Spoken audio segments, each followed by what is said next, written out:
Hey folks, welcome to my channel நம்ம talkies. இன்னைக்கு நம்ம சேனல்ல பார்க்க போற டிஷ் என்னன்னு கேட்டீங்கன்னா சூப்பரான ஒரு தேங்காய் சேவை தான் பார்க்க போறோம். மெயின் இன்கிரீடியன்ட் என்னன்னு கேட்டீங்கன்னா இட்லி அரிசி, புழுங்கல் அரிசி. இதை ஒரு 2 hours வாட்டர்ல சோக் பண்ணி வச்சிருக்கேன். ஒரு டம்ளர் அரிசி எடுத்திருக்கேன். வாட்டர்லாம் ட்ரெயின் ஆஃப் பண்ண பிறகு இந்த மாதிரி மிக்ஸி ஜார்ல மாத்திக்கோங்க. அடுத்தது ஒரு அரை கப்பு தேங்காய், துருவின தேங்காய் எடுத்திருக்கேன். அதையும் ஆட் பண்ணிக்கோங்க. அதுக்கப்புறமா ஒரு ஸ்பூன் உப்பு.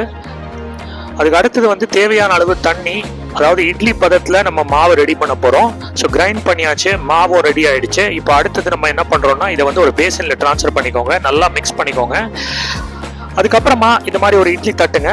இட்லி தட்டுல நல்லா எண்ணெய் ஊத்திக்கோங்க. அதுக்கப்புறமா அந்த மாவை 1 by 1 ஊத்துங்க. ஸோ இப்போ அடுத்தது நம்ம என்ன பண்ண போறோம்னா ஸ்டீம் குக் பண்ண போறோம்.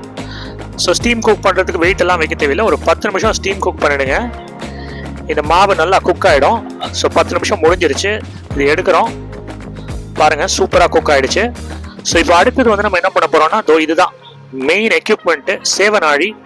ஸோ இந்த சேவனாழியில மேல இருக்கிற ஹேண்டில் இந்த பக்கம் திருப்பினீங்கன்னா அந்த இட்லியை நீங்க உள்ள அந்த சேவனாழிக்குள்ள போடுறதுக்கு அண்டான அந்த குழி இருக்கும்.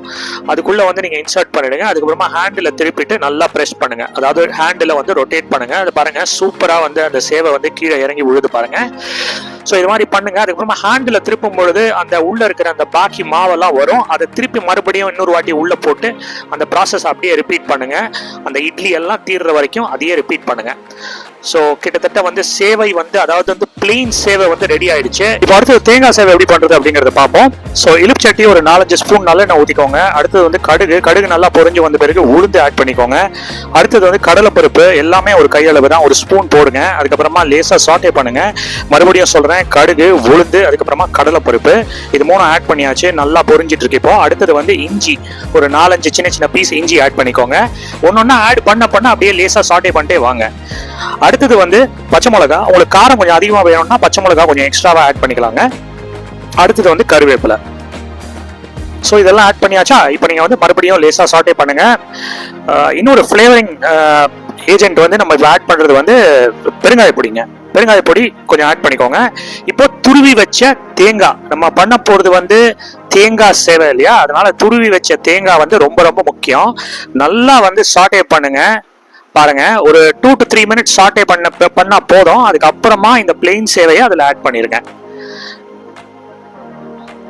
அதாவது அந்த தேங்காய் செவக்கிற வரைக்கும் நீங்க அதை வறுக்க வேண்டாம்.